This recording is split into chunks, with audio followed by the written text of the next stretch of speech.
வணக்கம் நண்பர்களே. இன்னைக்கு நாம ஒரு சின்ன கதையை தான் பார்க்க போறோம்.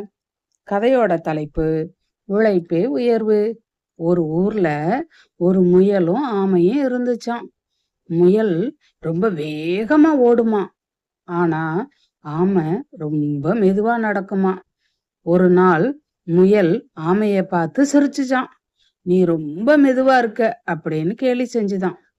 ஆமைக்கு கோபம் வந்துருச்சு. வாங்க, நம்ம 2 பேருக்கும் ஓட்டப்பந்தயம் வைக்கலாம்.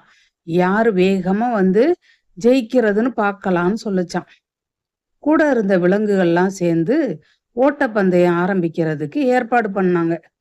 முயல் வேகமா ஓடி வந்து பாதி வழியில தூங்கிருச்சு. ஆமை மெதுவா மெதுவா நடந்து முதல்ல ஆளா போயிருச்சு. இந்த கதையில இருந்து நாம என்ன தெரிஞ்சுக்கிறோம்? மெதுவா போனாலும் விடாமுயற்சியோட நாம முயற்சி செஞ்சோம்னா எந்த செயல்லையும் வெற்றி பெறலாம்ங்கிறத நாம தெரிஞ்சுக்கிறோம்.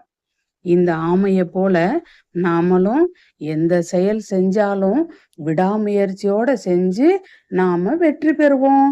நன்றி, வணக்கம்.